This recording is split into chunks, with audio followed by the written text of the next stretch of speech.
So you didn't really like school. Talk about your grades and talk about how you finished high school and what was the next step for you as far as schooling and whatnot. And did you get clean at this point? So maybe from high school, how did we finish No, that part? not yet. No. So actually, my senior year of high school, I did really well. I was a C student, barely, and then in my senior year, I started getting A's and B's. Never experienced that before, ever. But there was one particular class that I really shined in, and that was this business class, and I just loved it, and it came natural to me, and it was almost like a precursor to later on what I would become. I mean, I couldn't wait to get into that class. Was it the class, or was it the teacher, or was it both? It was both. I mean, the way that You had a good instructor. I don't remember her name. I remember she was very effective. Right. The things that she did in the class were I thought were useful. Right. And I would leave there like it was the one class I can remember going, wow, this is pretty good. Right. So my grades were good, and I really wanted to go to Syracuse University to follow in the footsteps of my older sister. She went to Syracuse in 1976, so this is circa 1988, and I didn't get in. And again, another consequence of my being a juvenile delinquent. And again, at this point, you're still not clean, correct? You're still Correct. going through that. Correct. Not as bad. Right. But you're still a senior in high school. You're going to do some having Right. fun. So I spent the year at Sullivan County Community College. Okay. And I basically got straight A's. And I mean, again, it was like I can't believe it. And then after a year, I reapplied to Syracuse, and I got in. Okay. So I spent the next 3 or 4 years at Syracuse, and really loved the atmosphere. But it didn't help my drinking. That's right. for sure. It never does it? So I'll give you an example. I lived with roommates and all that, and when you disappear for hours and days at a time, and they sit you down and they're like, where the hell were you? Right. There's a problem, and I would just be out to all hours of the night, and it wouldn't really matter, and didn't really care. And so you're at Syracuse, and this is your freshman year at that point? Sophomore year. Sophomore, because you did the year at Right. the community college. Right.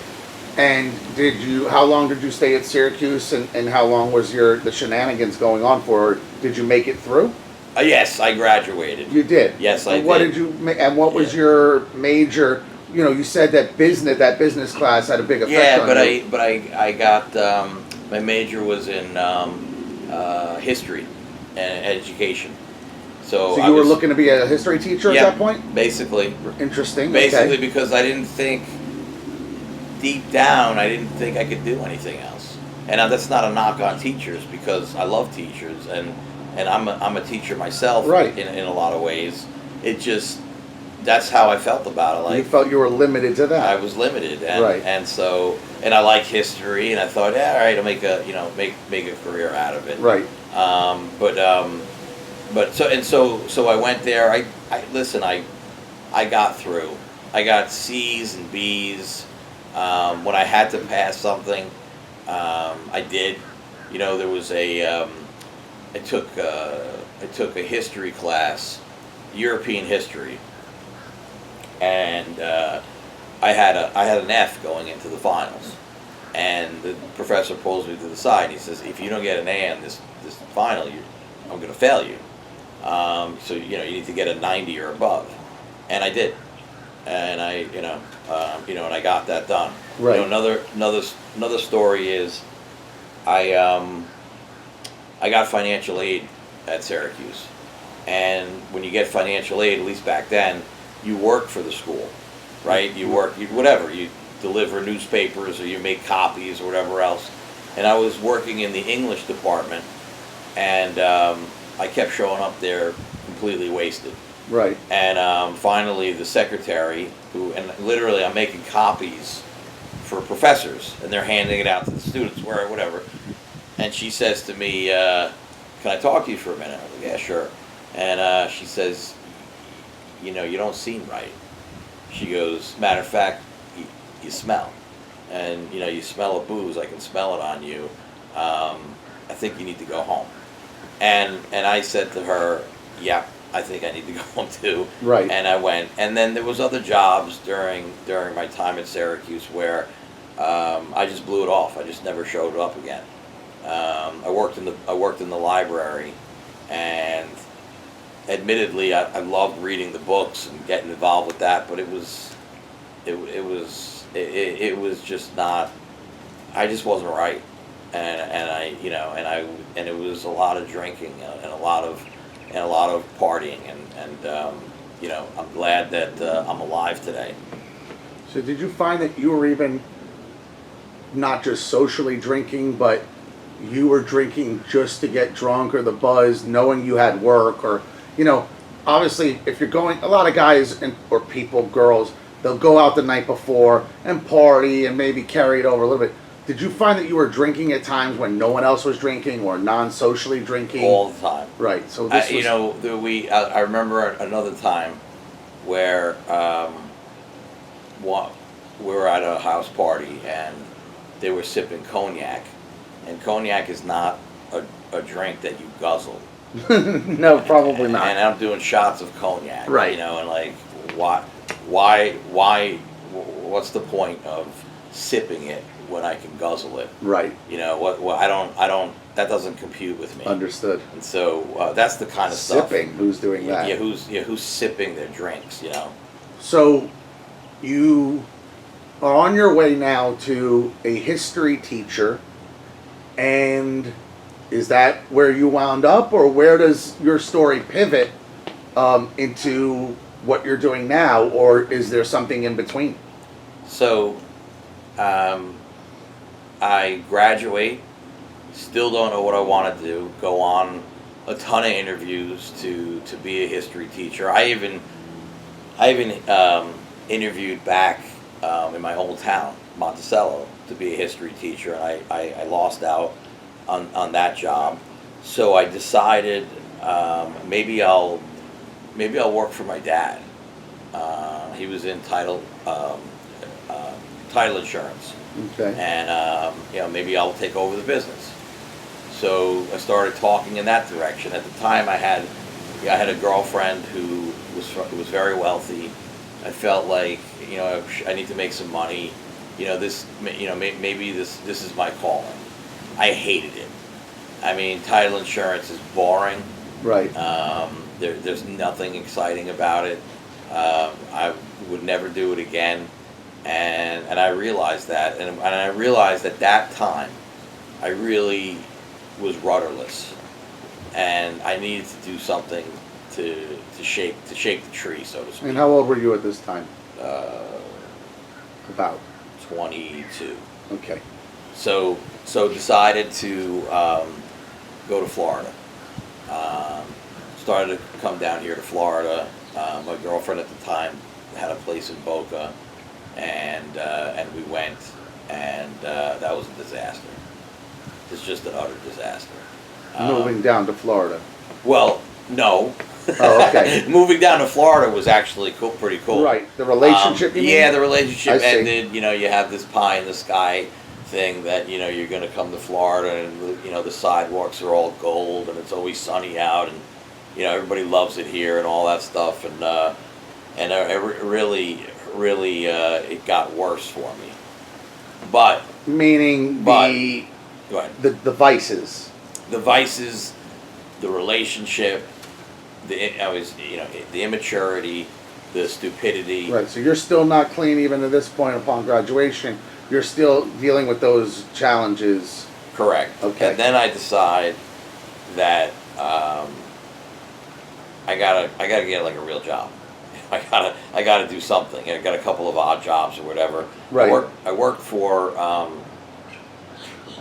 slide over. There you go, buddy.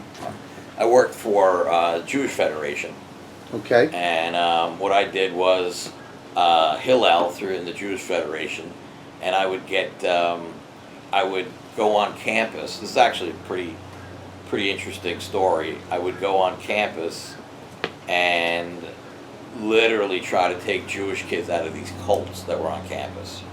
So I learned Really? at a very early age that wow, this is like another form of a disease, being captured by a cult. Right. And I was able to get some of these Jewish kids out of bad situations. What were these bad situations? When you say cults, what are you referring to someone has no idea? I'm probably butchering the name, but like South Florida, Jesus Christ of South Florida, and these cults that promise you, if you break away from your parents and you give me all your money, and you'll be redeemed, and religion is a trick, and you need to have one master to pray to, not this God that doesn't exist, all this insanity, and there's Right. kids out there that bought into it. Sure. And that was an excellent how do I say this? It was an excellent experience for me. I was actually director of campus ministry for Florida International University, North and South, St. Thomas, Miami-Dade, and Barry University. What did that mean? That meant that I had a key to all the offices, just like all the professors. I would have meetings, and I started to build up a network of people that I still know to this day, a lot of them. And I was able to put on activities within the college that no one else was able to do.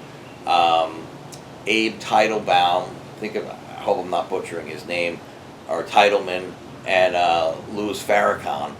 I had them actually on a stage together at Florida National University with like 5,000 students there, and the electricity was immense. But you know what? I planned it from the beginning to the end. There was no violence. There was no threats of violence. There was no acting out. And the two men, who were tremendous speakers, made their points very clear. They got into some good heated debates, but it was a massive success. And again, it's one of those things that you start to file away and you start to say, hey, I kind of like this stuff. I kind of like planning and doing, and Right. and all of that. So what happened is things are going well there, but I'm still not making the money that I want. The relationship goes to shit. The relationship goes away. I wouldn't want to be with me either, so to speak. Right. And I found myself in graduate school, and really just work, graduate school, just trying to do everything that I could, to improve my position, and I just didn't feel right. Right. Right. So I ended up going to treatment in Mississippi.